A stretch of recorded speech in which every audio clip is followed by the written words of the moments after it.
Hey, this is Coach Deanna with another episode of the Winning Element podcast, The Athlete's Journey. Today, we are on the journey with Amanda Ruller. Amanda Ruller is an athletic expert and a professional athlete. Her journey is wild, and I'm excited for you to hear her story. Saying Amanda is charismatic would be an understatement. She is full of life and energy and just a truly beautiful human living her best life. In this episode, we get into her incredible journey and talk about the new year, how important having big goals is, and what she's got going on in 2019. You are absolutely going to love this episode. This podcast is brought to you by The Winning Element, a mental and physical performance platform for athletes. We just launched our flagship product, The Winning Element Gold Edition. It's my best-selling book, The Winning Element, An Athlete's Guide to Maximizing Mental and Physical Performance, and the 365-Day Dynamic Planner. Regardless of what level you compete or competed at, this program is going to be a game changer for you in 2019. You're going to learn hundreds of strategies to elevate your game and have the tool to help you organize and optimize your days. Now, I wish I had this information and tool growing up and even while I was playing in college. This comprehensive athlete development program is perfect for individual athletes and teams. Listeners and fans of this podcast will receive 10% off, free shipping, online resources, a free audiobook, and even more bonuses. So make 2019 your year and get the gold edition today. You can receive the 10% off and all of the bonuses I just mentioned by going to www.BeTheWinningElement.com/Amanda. This podcast is brought to you by the mushroom elixirs at foursigmatic.com. Now, studies are popping up everywhere showing the efficacy and the medicinal qualities in various mushrooms. Medicinal mushrooms have been shown to be immunomodulators, meaning that they help to regulate your immune system. Now, we're at this part of the year where it's really easy to get sick, so do yourself a solid and make sure that you're giving your body the raw materials it needs to defend itself from fatigue and illness. Four Sigmatic makes delicious mushroom coffees, teas, and even hot chocolate. I love Four Sigmatic because it tastes great and is nutritional insurance for my body. And I'm telling you, adding mushroom coffee to your morning protein shake is a game changer. It's pretty much the best part of my day and my morning, and I look forward to this every single day. So make sure you go over to foursigmatic.com and you can get 15% off your mushroom elixirs by using the code word Deanna, which is DEANNA. As always, you can access show notes, the special offer for the gold edition, and our product highlight for this episode at www.BeTheWinningElement.com/podcast005. I hope you enjoyed this episode with Amanda Ruller. Let's go. Please welcome to The Winning Element, a woman of infinite talents and infectious personality, Amanda Ruller. Amanda, welcome. How were your holidays? Holidays are behind us. 2019's ahead. How are you?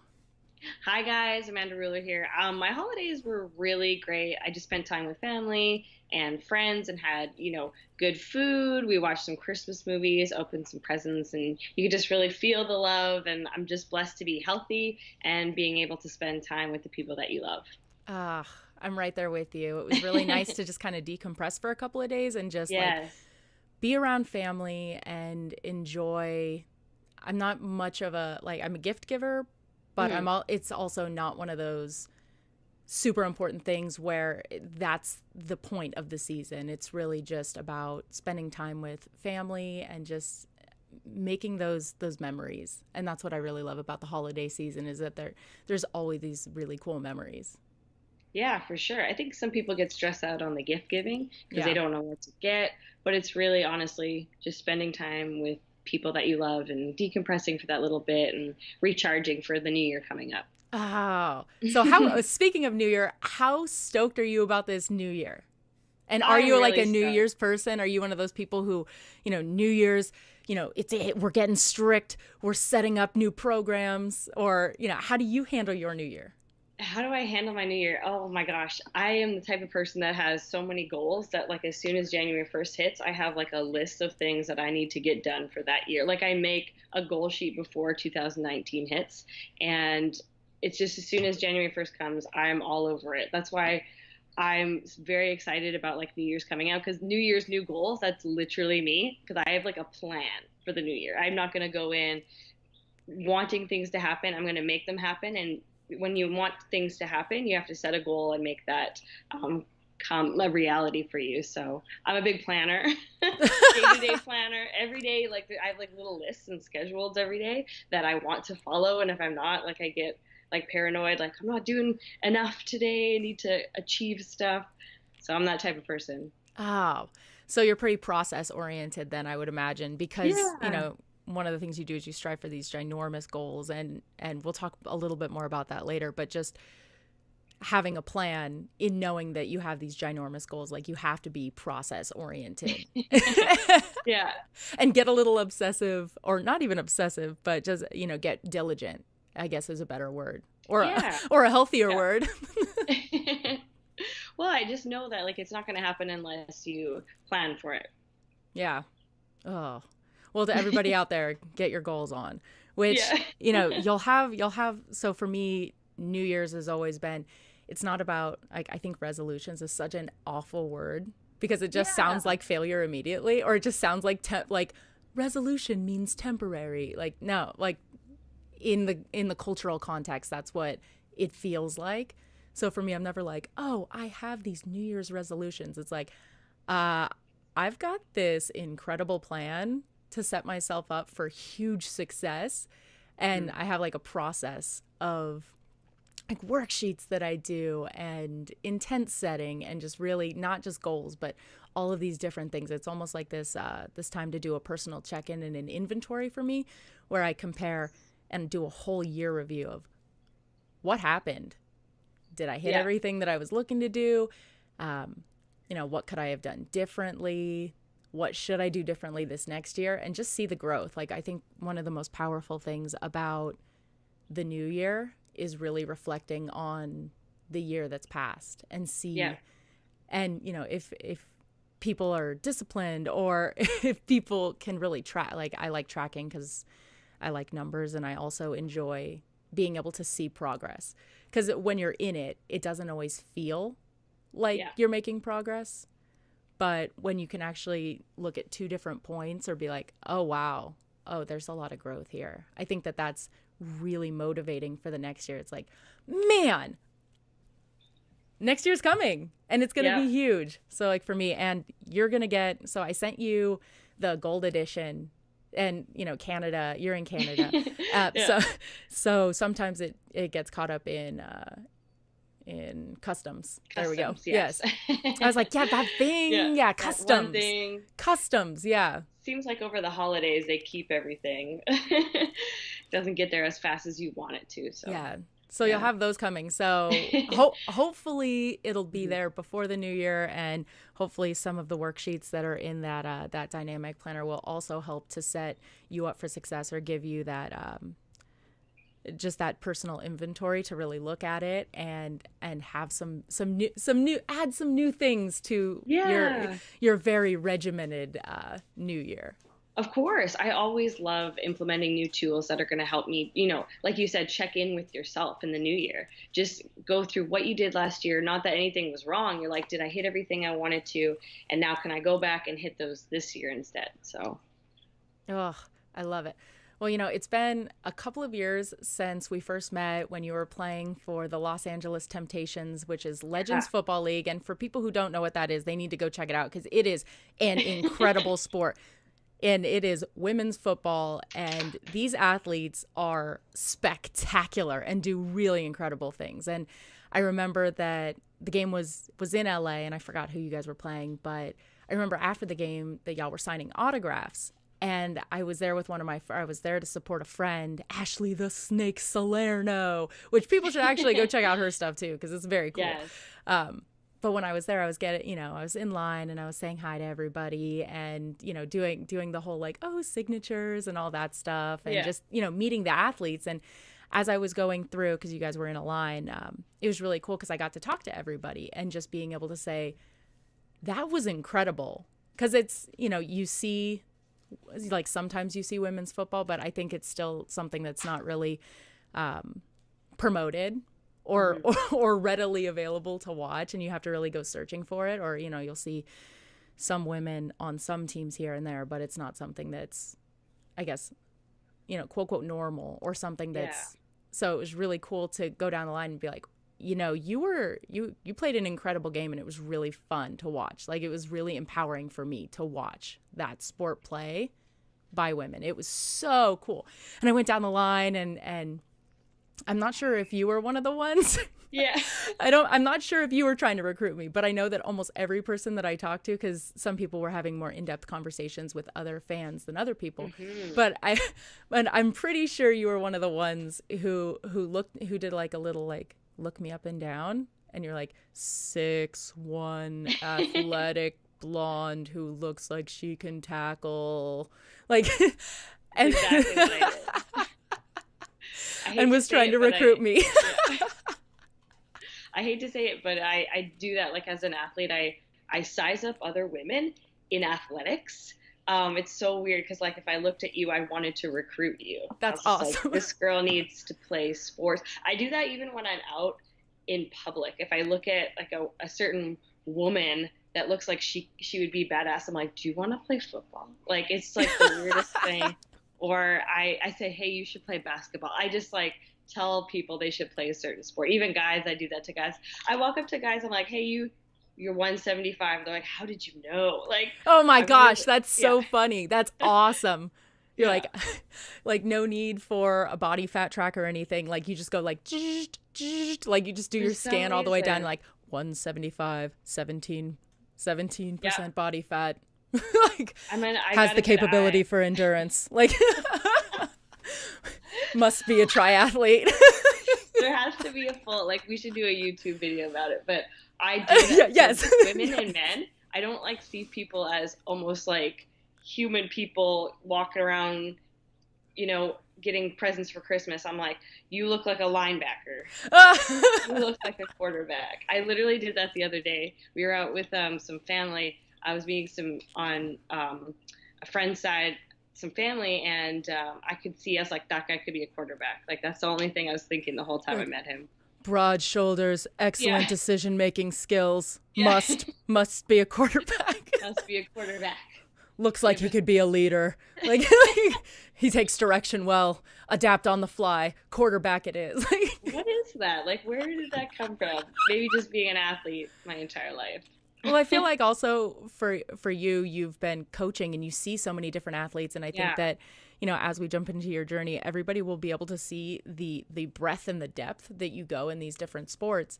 And, just being able to look past people's into human potential and really look in and be like, wow, you have the capability to be the most amazing athlete I've ever seen. If I could train you, I would, but I trained too many people already. Or like, it's human potential. It's human potential. I just see that in other people. I feel like I look to that like intellectually, like I sense that, and I'm like, oh my gosh, I just want to talk to you more. Yeah. Oh, well, with that, I guess we'll get into your journey. It feels so long ago, like since we got to connect, and since then, which it was probably 5 years ago or 4 years ago. Like, it was a while. And since then, you've bounced around the U.S., playing for different teams for the LFL. You've done some really interesting things that we're about to get into. And no lie, you are one of my favorite people to follow on social media. Like, by far one of my favorite. And there's always something different going on with you. Sometimes you're demoing these workouts, or you're doing squats on somebody doing a reverse plank, which people need to go check this out. Like, it mostly looks painful for him. And you're just like in the zone, like as you're like squatting on top of somebody who's planking, and it's friggin' awesome. And sometimes you're floating around a Rough Rider stadium. You're frequently throwing around ridiculously heavy weights, and your cat also makes frequent appearances. So I just never know what I'm going to get. So every time I click through the story, there's a lot of little dashes, and I'm like, what is she doing today? And it's always 1,000 different things, and I freaking love it. It's awesome. But although that we've stayed connected through the years, and mostly through your social media and just, pinging back and forth here, you've had such a crazy and fun and just this really dynamic athletic journey or athlete journey. And I would love for you to take us through your athlete journey and tell us a little story. Yeah, for sure. Well, I started athletics at like a young age. My parents put me in like gymnastics and figure skating and all that good stuff. And from there, I was recruited to my university track team. I did track and soccer at the same time. People are like, you can't be a multi-sport athlete. And I was like, watch me. So watch me now. So I did it.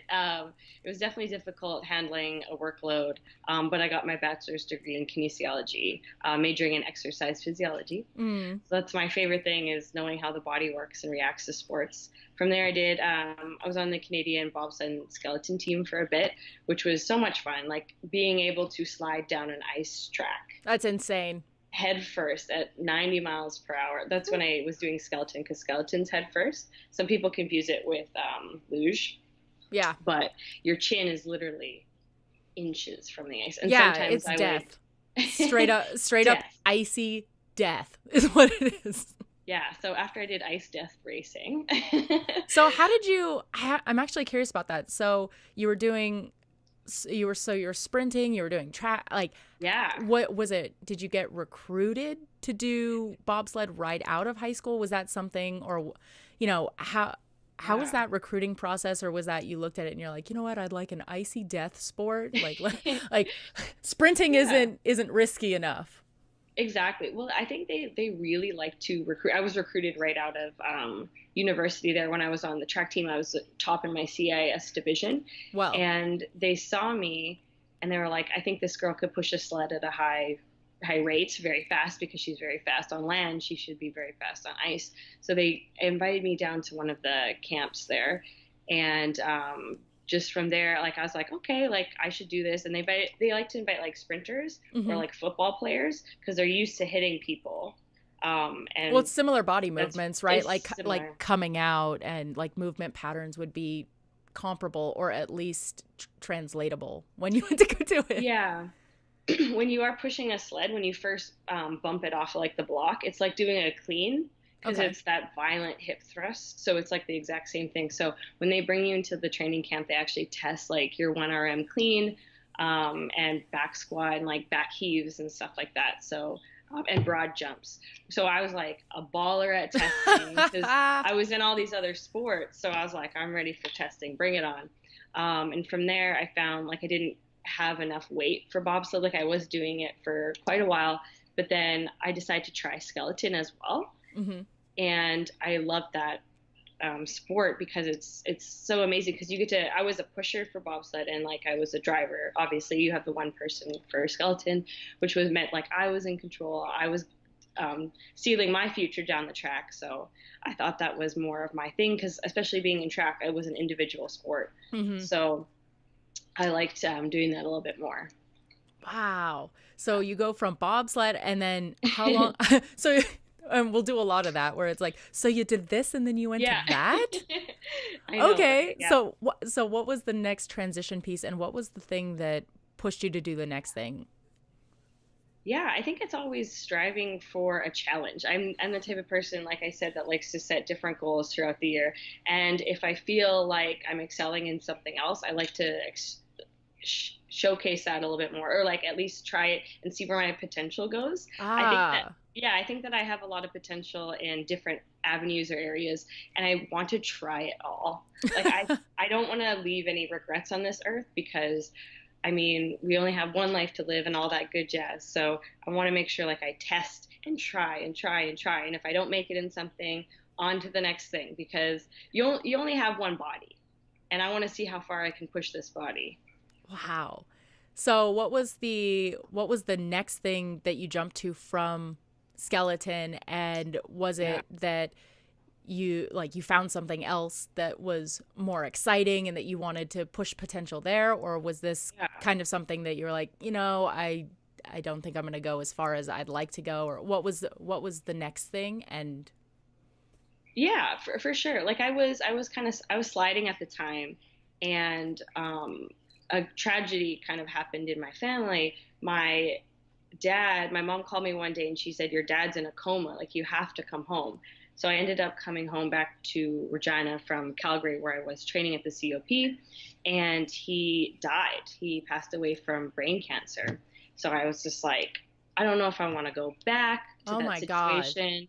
And I tried to go back and slide for a bit, and I wasn't having the same passion, and it just like I had missed like a really big opportunity to go to a big event.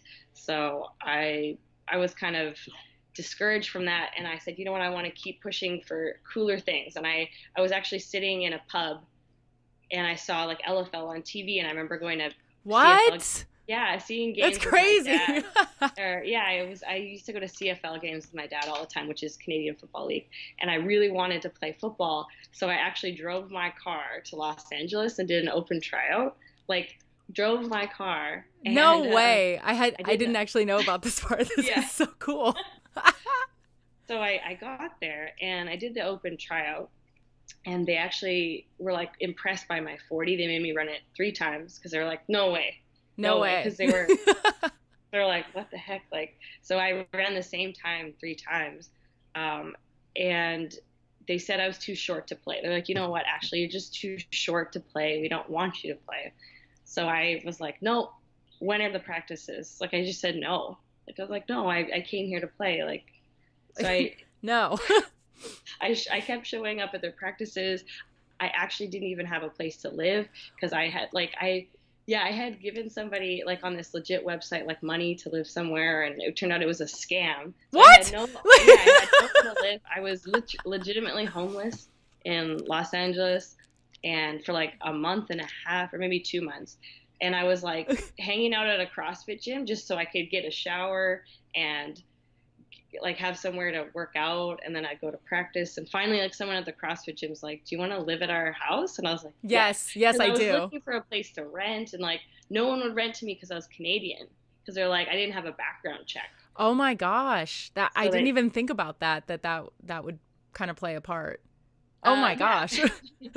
So it was like a weird situation for me at the time, but it was like fine because I was like out of snow and I was warm, and I'm like I'm cool, Like like people on Venice Beach do it all the time. It's fine.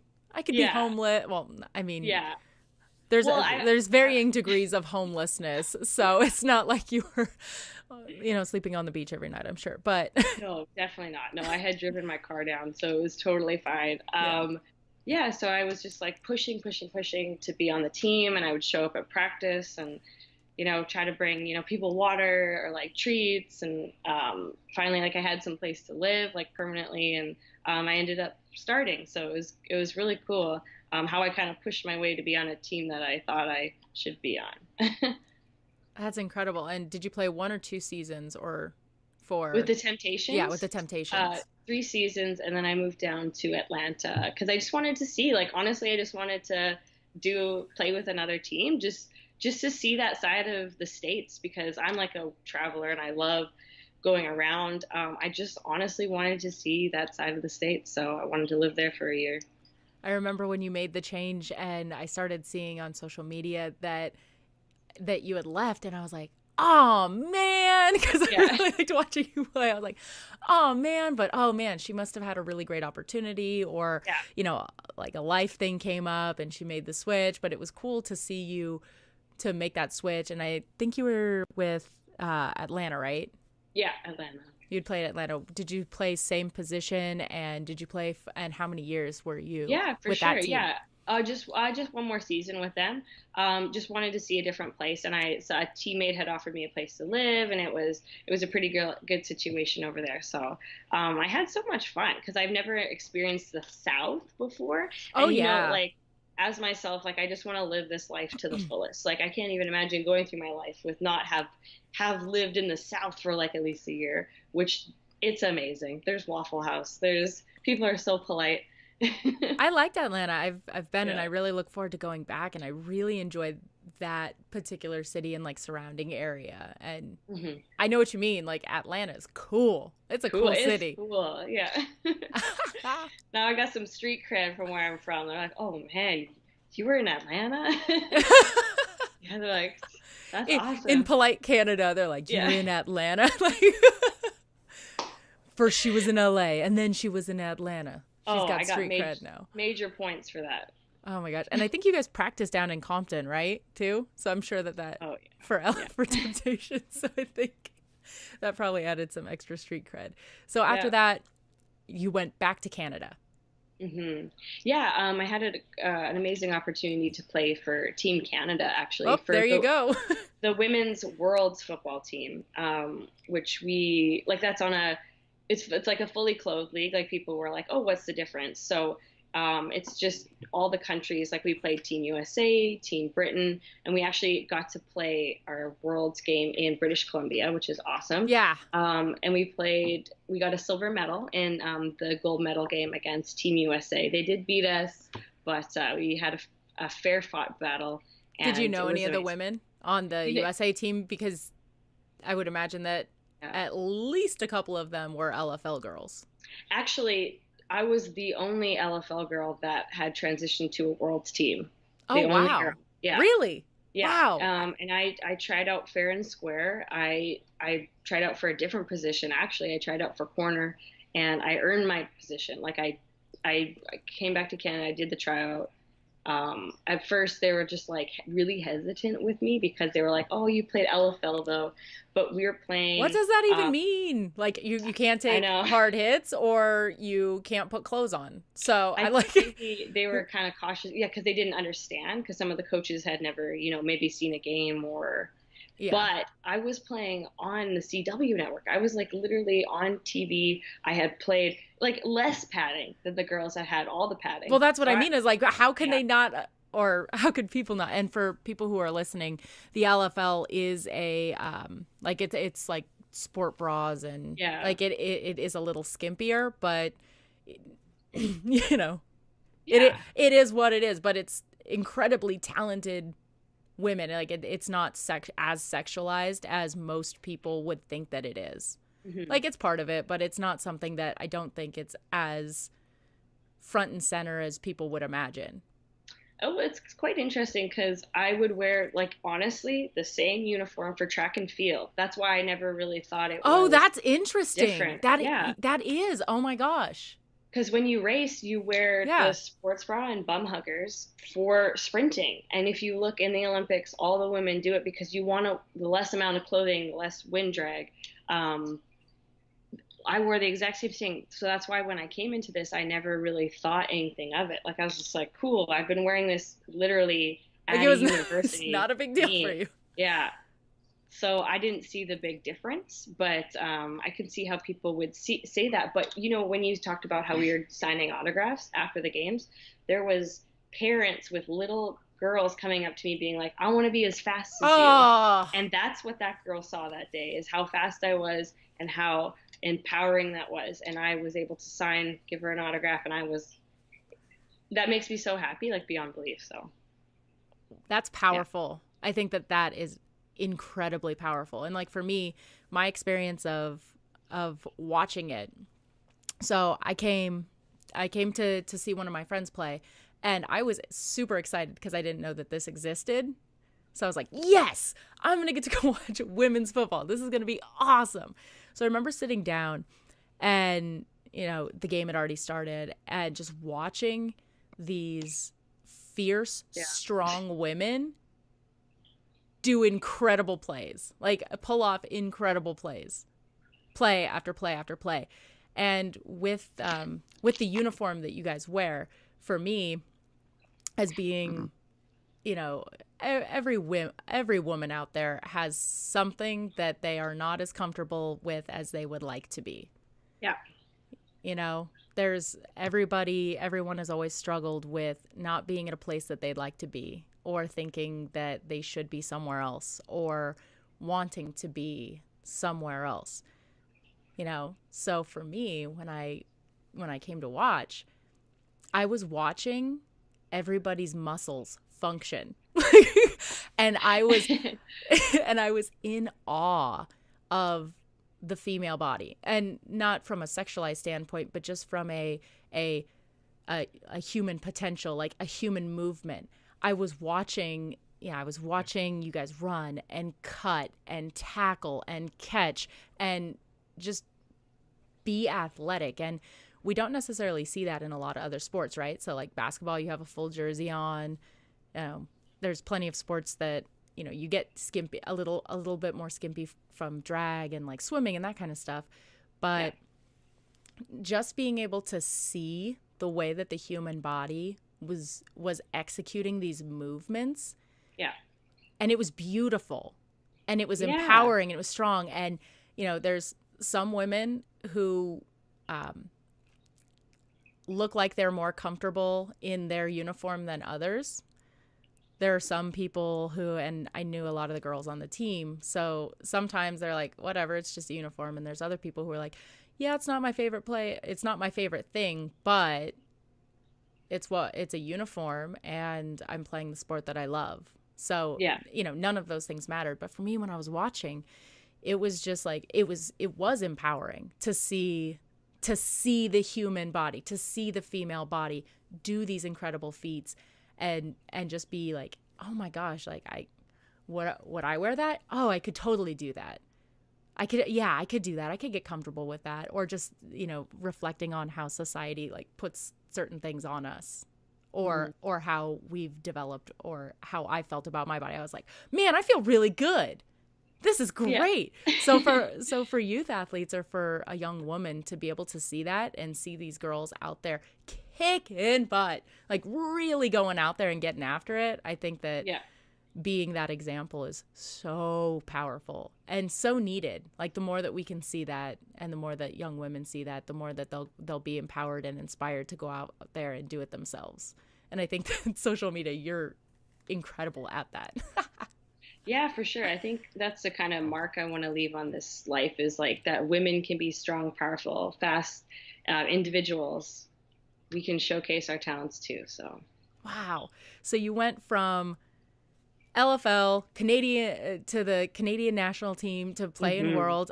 Did you just play for that one stint? And then what was next? Like, what's the next thing? I feel next? Like, what's next? Everything keeps getting more and more interesting. What's next? Yeah. Well, another aspect of my life is I really like Olympic lifting. Yeah. Because that's been an element of my training throughout my athletic career. So I had reached out to someone that was a professional in the industry of athletics, rather Olympic lifting, he's a world athlete, and I started partnering up with him, and he started being my coach. And now I do Olympic lifting for competitions.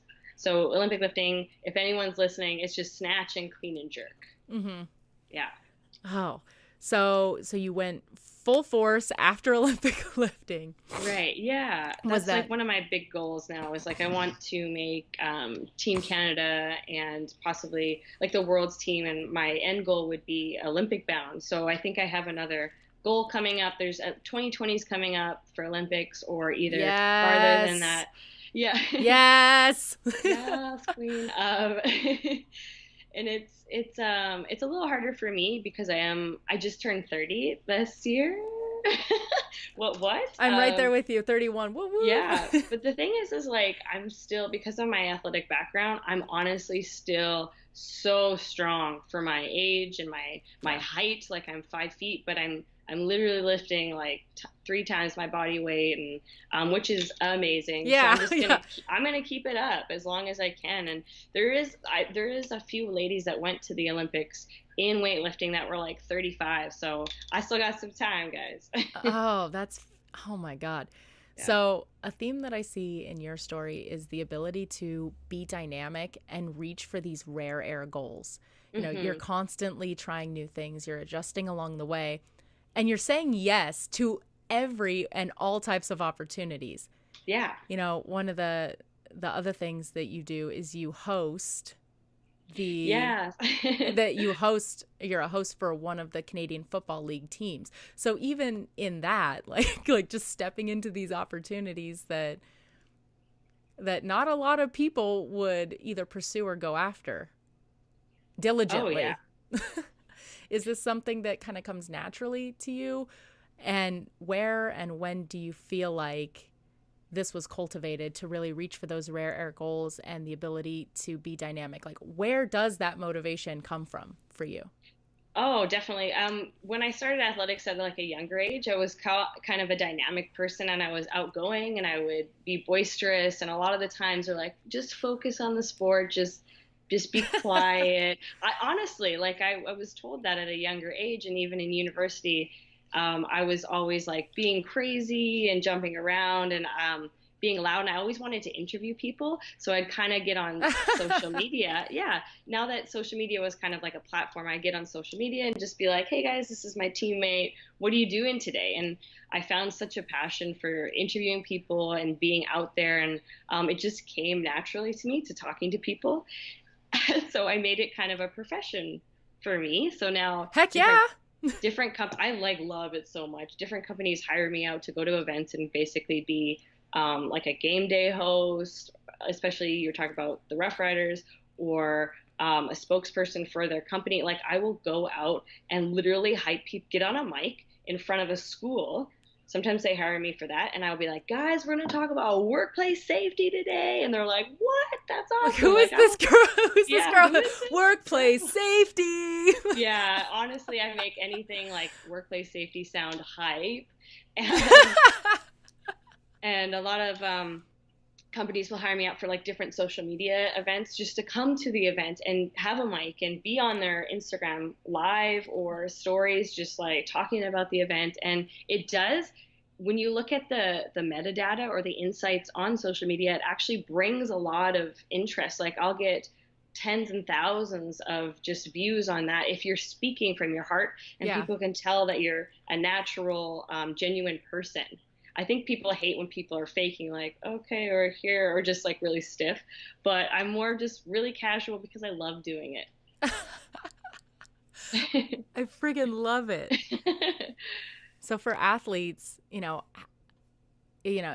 important is it for athletes to be dynamic? And do you have any suggestions or advice for athletes who are struggling with being adaptable or just making transitions? Because I think that that's something that you do really well, is transition and go. Transitioning on social media or in sports? No, sports. Well, I guess Sports. Yeah. How do people transition on social media? Yeah.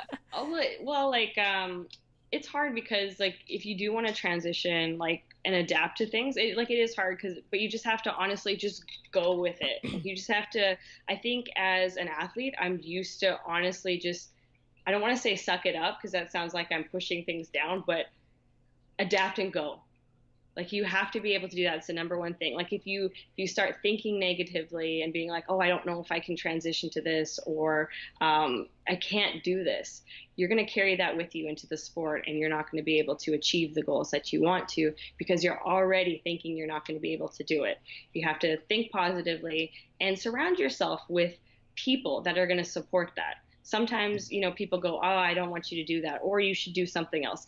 You should get a 9-to-5 job. You shouldn't be doing sports. You're 30 years old. I get that quite a bit. What about your knees?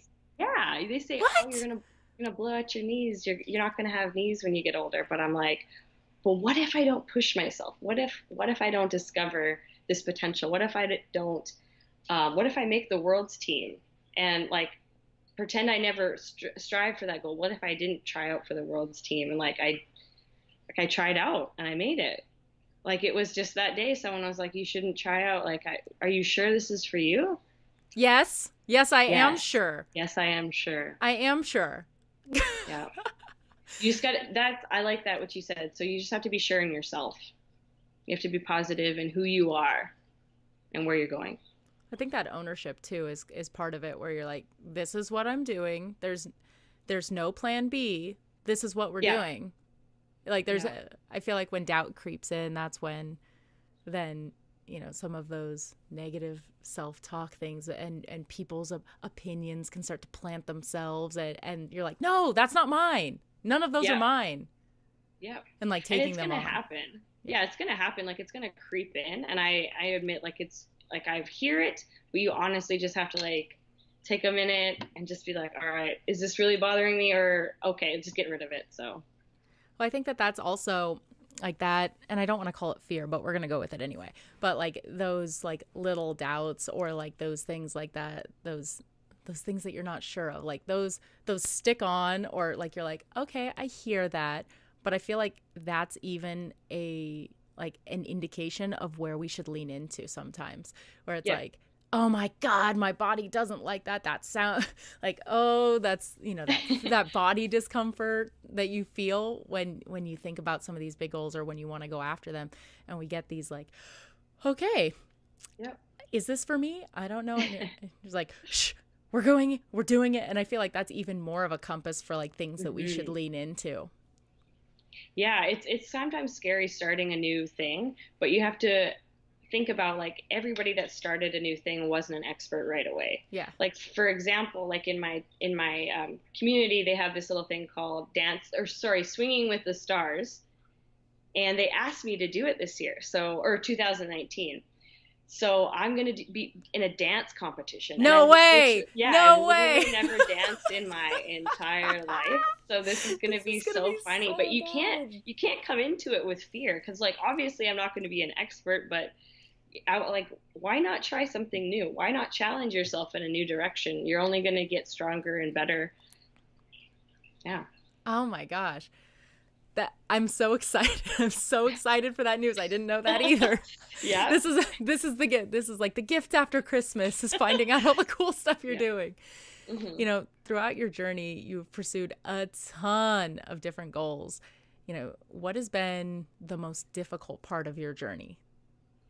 I think the most difficult part of my journey is having watched my dad come to my events and be my biggest supporter, and then on the other hand, holding his hand and watching him pass away, and not having him there to support me throughout the rest of my journey through my athletics or my life. I think that's the hardest thing, is because people don't see that about me, because I don't talk about it as much as I should or bring it up, but it's always in the back of my mind. Like when I am going to a sport, on the game days, I always think of him, and that's probably the number one fear I have, like that he's not going to be out there and watching me, but I have to remember, like, he is watching me.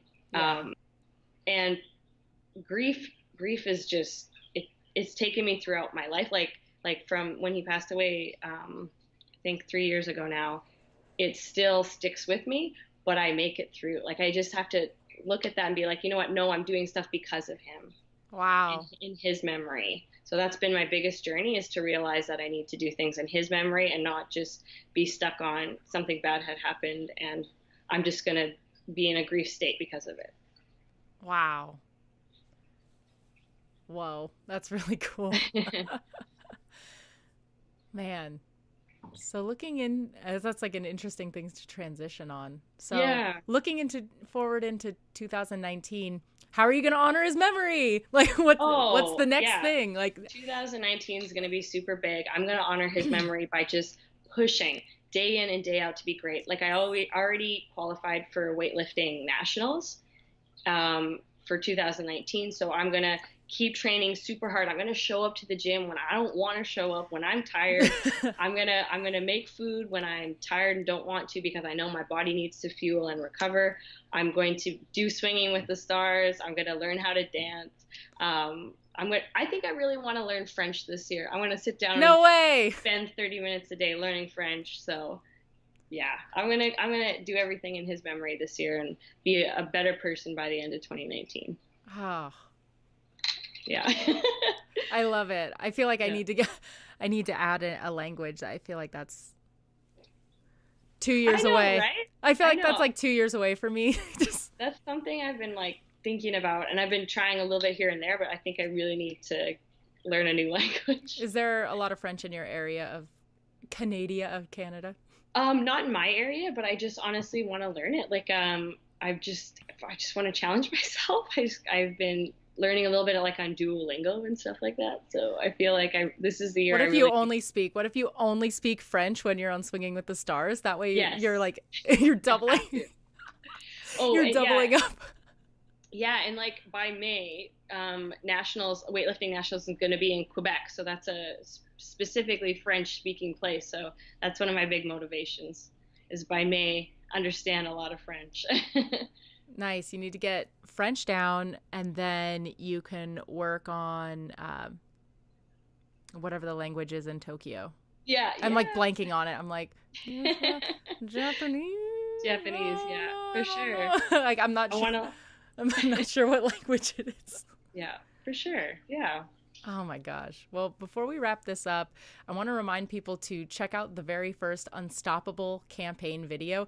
You were one of our first featured athletes because I believe that you are truly unstoppable. And I think that it's pretty obvious for everybody listening to this episode of the podcast that you are unstoppable. And looking into 2019, there's nothing but growth and success and triumph for you. And your story, your mindset, your focus, your ability to be resilient and stretch outside yourself, to me, makes you unstoppable. Mm-hmm. But unstoppable means different things to different people, or for different people.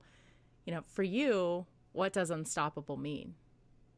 Unstoppable means not giving up when people tell you you can't do something, because I've been told that my entire life, especially being a 5 foot tall woman. People say every day you can't do this, or you shouldn't be that fast, or stop playing football, or don't lift weights as a woman. What? Unstoppable. You will not stop me from being who I am and creating a lifestyle I want to live. Beautiful. Well, you are unstoppable. So where and how can people connect and follow you?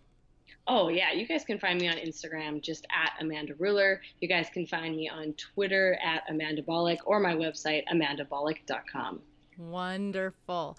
I'm so glad we finally got to do this interview. I can't wait to do more, because I think we can go down the rabbit hole on a ton of different topics. Yeah.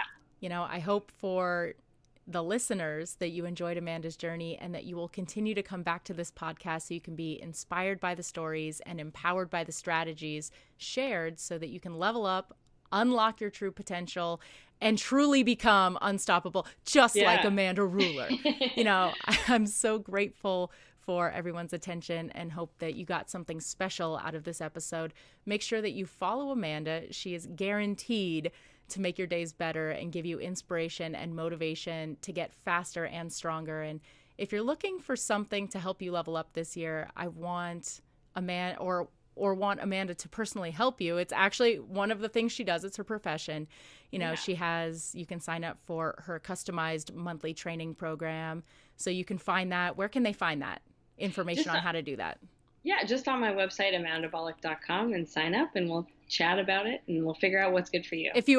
And you need to go look at pictures of Amanda, so you know that that you can get to her level, or strive.